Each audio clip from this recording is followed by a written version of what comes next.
Former President Donald Trump's plan to use the military to carry out mass deportations, should he return to office, has sparked significant controversy and raised questions about how states like California, which has a strong pro-immigrant stance, might respond.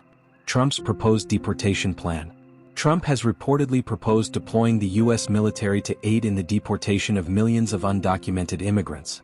This plan would involve a significant expansion of federal enforcement efforts, bypassing traditional immigration agencies like ICE, and potentially using military resources and personnel. Critics argue that such a move could violate constitutional safeguards against the use of military force for domestic law enforcement, as outlined in the Posse Comitatus Act. California's likely response.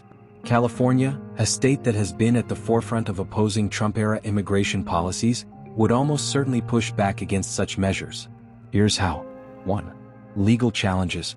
California has a history of suing the federal government over immigration-related policies. The state could argue that using the military in this manner is unconstitutional and violates states' rights. Such legal battles could delay or block the implementation of Trump's plans. 2. State legislation and sanctuary policies.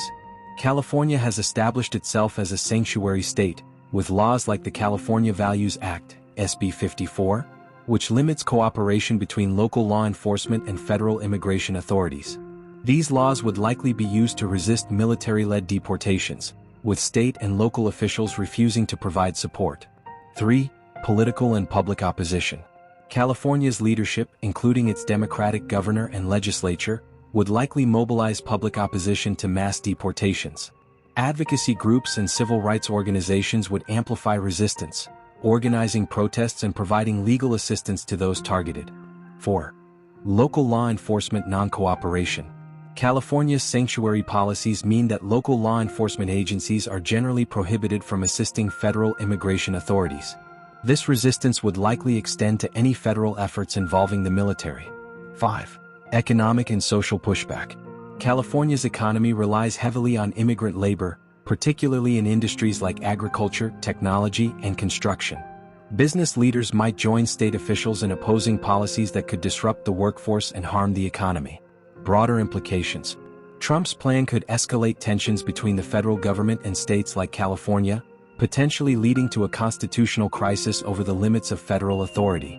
It could also deepen national divisions over immigration policy and the role of the military in domestic affairs. California's response would likely be emblematic of broader resistance from progressive states and cities, setting the stage for intense legal and political battles that could shape the future of U.S. immigration policy.